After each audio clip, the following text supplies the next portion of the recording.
i kemë dhënë mbështetjen për marrëveshje ndërkombëtare për shkak që duhet në tema ku është interes i vendit të ketë bashkëpunim me mbështetje të plotë dhe duhet tregohet vullnet pozitiv, qysh edhe është shfaqur dhe është tregu. Është përfito Kosova, përfito dikon ofër 900 milion euro prej këtyre marrëveshjeve ndërkombëtare, qoftë si kredi, qoftë si gronte, qoftë si subvencione, dhe përfitojnë qytetarët e Republikës së Kosovës, pra kem pas çështje pozitive, proaktive në kuptim mbështetjes dhe hapjes perspektivës, njëjtën kohë e forcon integrimin e vendit tonë, institucioneve tona në drejtim të Bashkimit Evropian, që është prioritet e agjendë e vazhdueshme, shumë e rëndësishme edhe jonja si Parti Demokratike, por është diçka mrena frymes edhe agjendës tonë partijake, për shkak që e thash edhe më herët, është linjë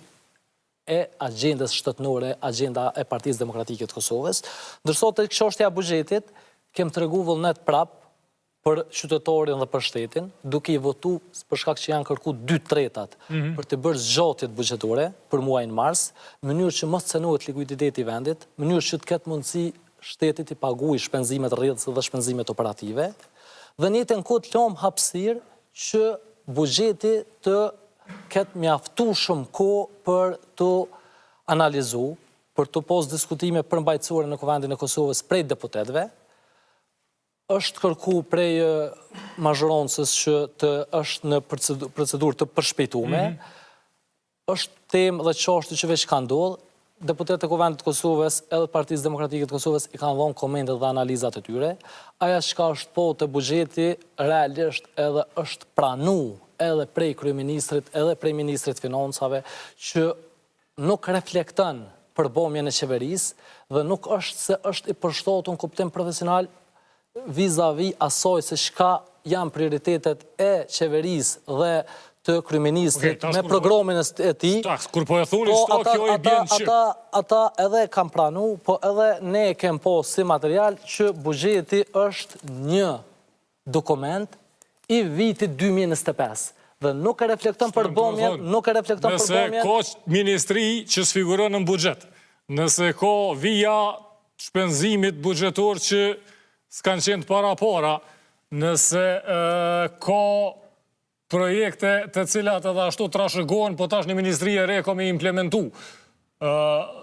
Çish është ai dokument? Ky dokument realisht është me shumë mangësi profesionale.